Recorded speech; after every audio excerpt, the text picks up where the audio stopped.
Hillstead Museum in Farmington, Connecticut is a place where art and nature flourish together, just as the family that designed this estate intended. Hillstead is a colonial revival house built at the turn of the 20th century and maintained today just as it was when the family that built it lived here. Hillstead is their outstanding art collection. Hillstead is 150 acres of fields, trails, and scenic views. Hillstead is May Market and other seasonal events for the whole family. Hillstead is also a beautiful sunken garden, the site of the annual Sunken Garden Poetry Festival.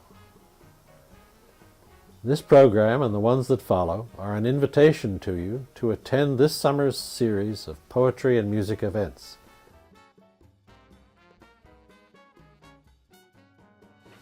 If you're one of those people who encountered poetry back in high school and found it dull or obscure, you should try visiting Hillstead Museum on a summer evening and experience poetry in a whole new way. Every other week in the summer, hundreds of people converge at this beautiful estate to hear some of the best poets in the country read poetry that is relevant and accessible. People love the informality and outdoor setting of this festival. You can bring lawn chairs or blankets, pack a picnic, or buy dinner and wine from the vendors here. There's an hour of live music, anything from jazz to folk to classical, and then you can hear some of America's foremost poets. Hillstead has hosted the Sunken Garden Poetry Festival for over 20 years. One of the country's leading poetry events, the festival introduces audiences to U.S. Poets Laureate like Richard Wilbur and Natasha Trethewey, Pulitzer Prize winners, and other major American poets in the intimate and formal setting of the historic garden. The festival's ongoing popularity is evidence that poetry still holds an important place in American culture and that poetry has a unique power to remind us of our common humanity. We hope you will join us in the summer of 2014 as we welcome 5 outstanding poets, including Kevin Young, Frank Bedard, Alicia Ostreicher, Jeffrey Harrison, and Amy Nezukumatato.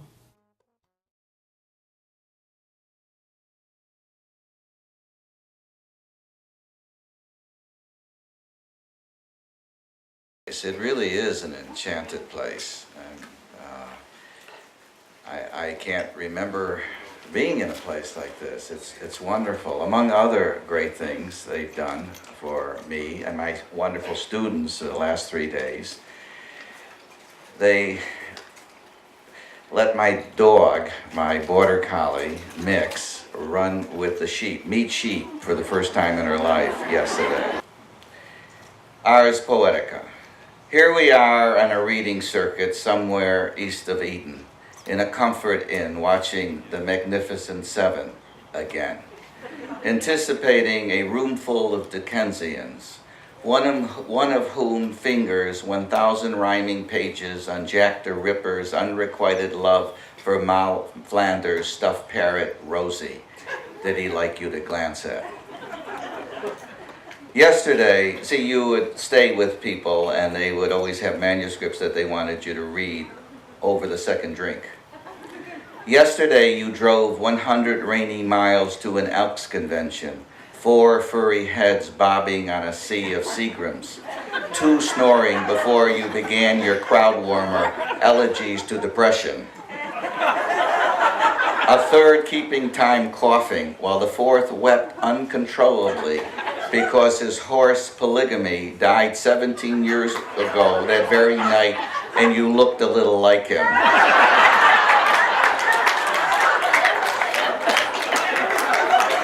I figured after that everything was up.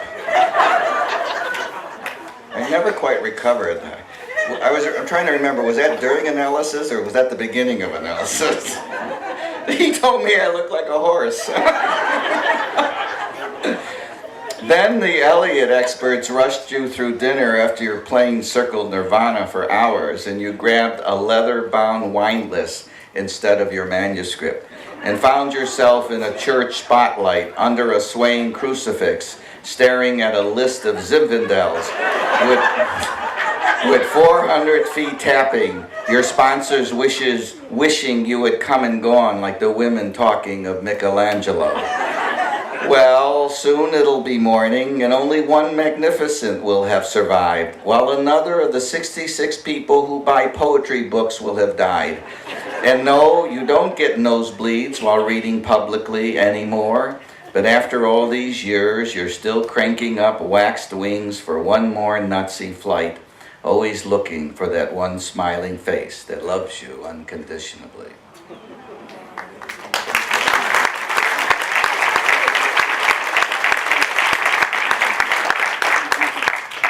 Well, you're a great crowd. Thank you. Okay, just a little more serious. I live in East Hampton, and it's like this place. It's beautiful, and especially in the fall and the winter when fewer people are around. And I was at the beach one day at the ocean with my sons. The Magic Kingdom. It's a beautiful January Sunday morning, the first morning of the new year, and my old dogs limp behind me up the beach as my sons scour the ochre sand like archivists seeking the day's quota of mystery. To them, it's all a magical kingdom, their minds' tiny oceans of good and evil strategies, the hard traffic of dreams, enclosed by a flourishing expectation. We came here for the ripening light, the silence of the enormous sky, to exult in the shy jewels of sea glass polished by the tides of the wind, and the forlorn shrieks and chortling cries of gulls rising and falling between their world and ours, to be where it was lush, lonely, and secret enough. At the edge of things, in the shimmering spray and flawless sparkle of seashells, under the lonely momentum of clouds lugging their mysterious cargoes all the way to the horizon and back, each a wish, a gift that must be returned. I never thought I'd have so much to give up, that the view from this side of my life would be so precious. Bless these filaments of sea grass, this chorus of piping plovers and bickering wrens. Each mile, these arthritic animals tag behind, sniffing tire ruts, frothy craters of rotting driftwood, lacy seaweed and scuttling crabs after something deliciously foul. Bless the plenitude of the suffering mind, its endless parade of disgrace and spider's web of fear, the hunger of the soul that expects to be despised and cast out, the unforgiving ghosts I visit late at night when only God is awake.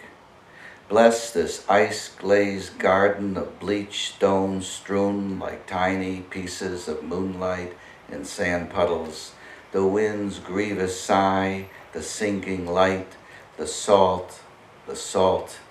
Most of all, bless these boys shivering in the chill light, their fragile smallness and strange intransigence, so curious and shining. Bless their believing happiness will make them happy, that the ocean is magical, a kingdom where we go to be human and grateful. This is the poem that inspired the dogwood. I'll forever introduce the poem that way. To pay for my father's funeral, I borrowed money from people he already owed money to. One called him a nobody. No, I said, he was a failure. You can't remember a nobody's name. That's why they're called nobodies. Failures are unforgettable. The rabbi who read a stock eulogy about a man who didn't belong to or believe in anything was both a failure and a nobody. He failed to imagine the son and wife of the dead man being shamed by each word. To understand that not believing in or belonging to anything demanded a kind of faith and buoyancy. An uncle counting on his fingers my father's business failures, a parking lot that raised geese, a motel that raffled honeymoons, a bowling alley with roving mariachis, failed to love and honor his brother, who showed him how to whistle under cover, steal apples with his right or left hand. Indeed, my father was comical. His watches pinched. He tripped on his pant cuffs and snored loudly in movies, where his weariness overcame him finally. He didn't believe in savings, insurance, newspapers, vegetables, good or evil, human frailty, history, or God. Our family avoided us, fearing boils. I left town, but failed to get away.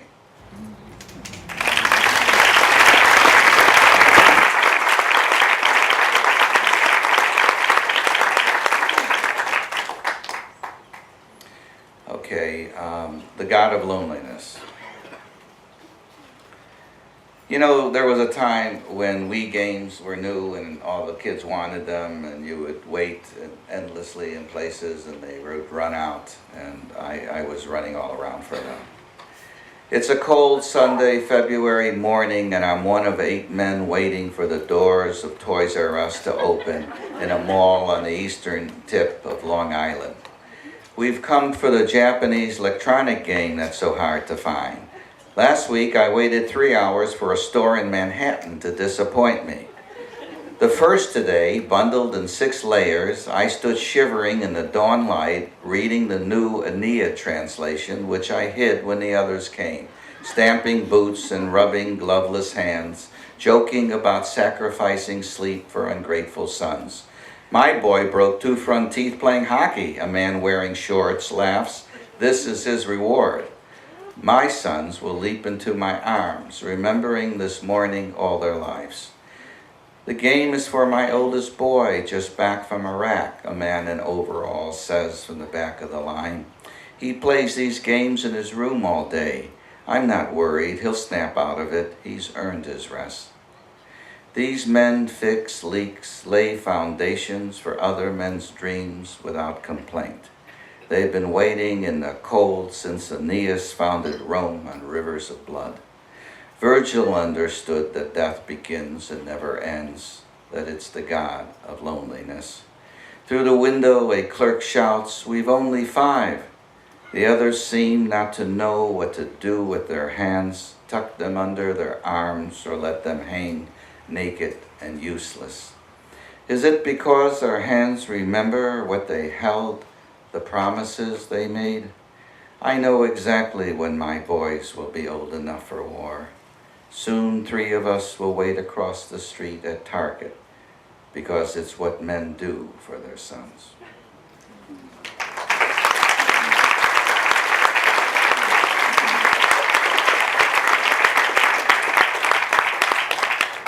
Greed.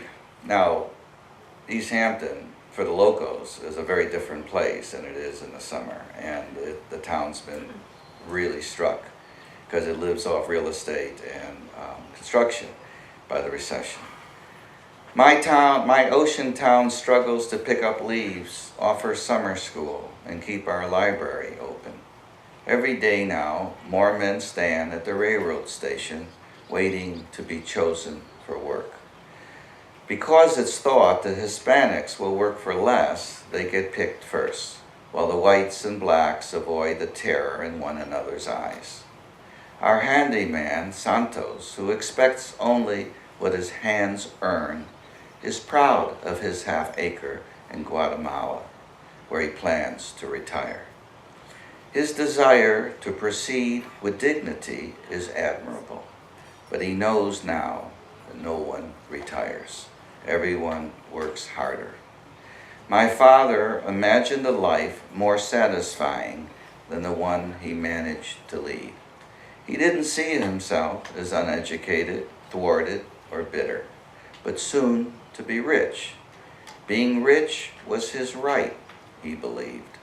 Happiness, I used to think, was a necessary illusion. Now I think it's just precious moments of relief, like dreams of Guatemala. Sometimes at night, in winter, surrounded by the significant silence of empty mansions, which once were cottages where people lived their lives, and now are owned by banks and the absent rich, I like to stand at my window looking for a TV's futile flickering, always surprised to see, instead, the quaint, porous face of my reflection, immersed in its one abundance. This is the last poem I'll read. I do? Yes. Okay, well, I'm looking for the hook. Is there a hook? Sure, boy, you're a poetry audience. Apartment sale. You don't mind somewhat sad, right? My mother got Alzheimer's, and I'm an only child, and it was not fun going to Rochester and taking her out of her apartment and moving her into an Alzheimer's ward because she can no longer look after herself. It's called apartment, and then they told me what you do there is you have an apartment sale and sell her stuff, and this is that. Mrs. Apple thought I wasn't looking when she dropped my mother's gold pin down her blouse.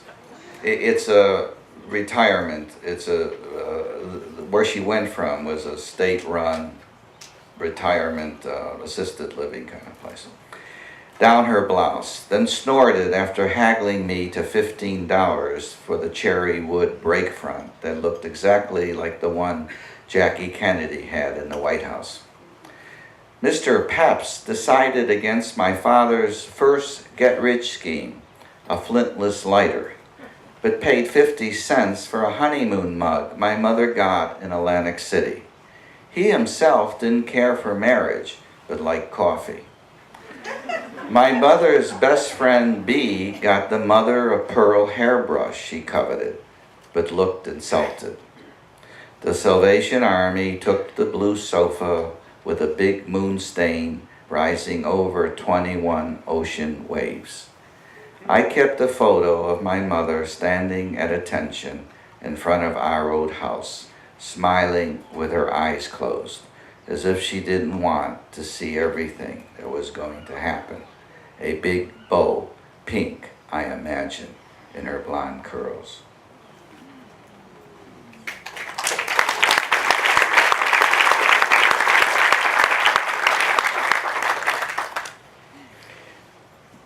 This is in memory of John Cheever. I don't know if I've ever read that. The 8-mile, I used to go up, we were friends, we met at Yaddo, this retreat, and there was a tradition. I'd go up on a Sunday and we'd ride a bike this 8-mile circle around his house. Around this loop around his neighborhood. In memory of John Cheever. Sundays we cranked old bikes up hills until our legs burned and our faces glowed and our breath twisted down winter inroads and wind froze our hands as trees measured the glide of seasons. Splendid was his word for that rich, winding Hudson Valley country, the hills swaggering color, gravel sparkling, rain on our smiling faces, the bridge slick with first snow, each hill a challenge of chains, wish, wish the sibilance of macadam. Geronimo, he'd yell, as we go headlong, hands like sails. Once he somersaulted over handlebars and gashed his head, leaving a looping red trail 8 miles long we spotted months later. But nothing mattered, not pain which was familiar, a kind of knowing, like skies opening deeper into light. Only trees and weathers and hills mattered as we drifted reckless in surrender. No one ever told a better story. Even the trees listened, bending to that pure Yankee hone of language flowing like the spicy stink of river.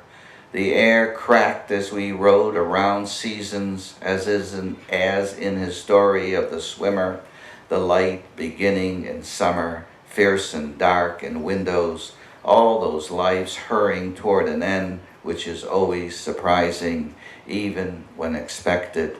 Once we stopped to watch the night rinse through the heavens, the stars so silent, he said they looked lonely.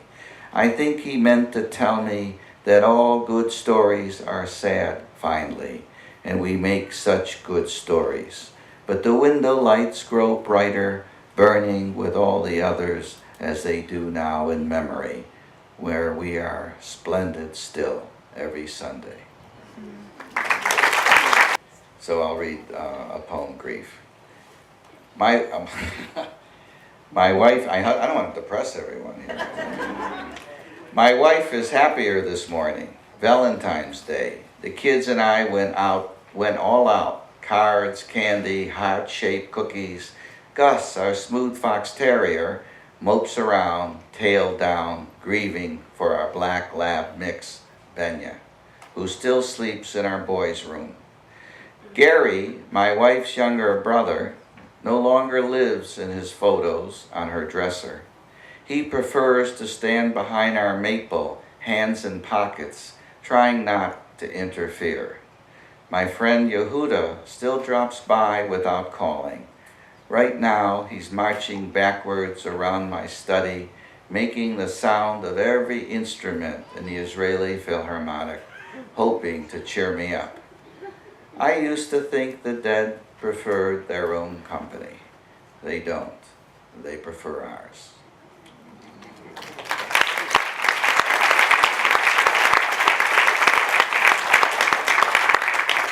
This is called The Garden. I did want to read this one. In memory of Joel Dean. I was very lucky when I first got my house. I was alone then, and our neighbors they had a great grocery store in New York. They were, incredible. Dean and DeLuca, and this is in memory of Joel Dean. And it was a wreck. I had to fix it up myself, and they were helpful. The Garden. Years before I moved next door, Joel gave Jack gardening books, and Jack made a garden out of his passion for geometry and chance. He raked, clawed, and watered each peculiar vision until the daylilies were good company and the azaleas were immaculate and dignified. I used to stand on my side of the red cedars, listening to Jack's endless scraping, envying his devotion. I was alone then, but understood love was a gift, a vast, unbroken conversation. Yesterday, Jack scraped all morning on his hands and knees, weeding, plucking musical vines. Ask, and he'll say, their 46 years was a garden of exquisite design. It's best to remember the peonies, the quaint delirium of lilacs, and Joel at the back door enjoying the reunion of cardinals, robins, and pesky blue jays, speaking the language of color and delight, the language of chance and endless change. I can't read this poem when my wife is around, so it's called My Wife. Now it's sad, so I should. My wife's younger brother took heroin and died in the bed he slept in as a boy across the hall from the one she slept in as a girl. He sold the pot he grew in their basement. She'd leave work to take him to the clinic, but she understood she had to save herself. No one saves themselves. Before I met my wife, I'd put on anything clean. My life dragged behind like a heavy shadow. I was resigned to anonymity. I wanted to sleep. She gave my pain a bride. 2 months after he died, we held hands across the Black Sea, trying not to despise the drunk at the next table who doesn't even try not to listen. It's best not to think about the pain, to shut your eyes and float. Our kids were jumping on our bed, windmilling, actually right here in Mystic. Our kids were jumping on our bed, windmilling, in love with their capacity for delight. When she answered the phone, she shut her eyes. He was a sweet young man who looked, when we took him to his 30th birthday, when we took him on his 30th birthday to a restaurant filled with beautiful women, as if he wanted to live forever. When we visited his grave, the kids and I wandered around in the city of the dead, and I could see her down the long avenues pulling weeds and staring at the ground. At night she walks in the dark downstairs, I know what she wants. To go to him the way she goes to our boys when they're frightened. To place herself between him and the pain. This will lighten it a little. What I like and don't like. I like to say hello and goodbye. I like to hug, but not shake hands. Have I read this poem already? No. You sure it wasn't last week when I started? Oh God. I've never enjoyed a reading more. It's true. Without a doubt, you're the best poetry audience I've ever encountered.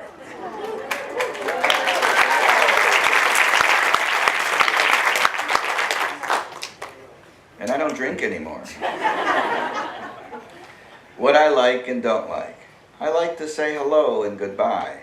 I like to hug but not shake hands. I prefer to wave or nod. I enjoy the company of strangers pushed together in elevators or subways. I like talking to cab drivers but not receptionists. I like not knowing what to say. I like talking to people I know but care nothing about. I like inviting anyone anywhere. I like hearing my opinions tumble out of my mouth like toddlers tied together while crossing the street, trusting they won't be squashed by fate. I like greeting card cliches, but not dressing up or down. I like being appropriate, but not all the time. I could continue with more examples, but I'd rather give too few than too many. The thought of no one listening anymore. I like that least of all.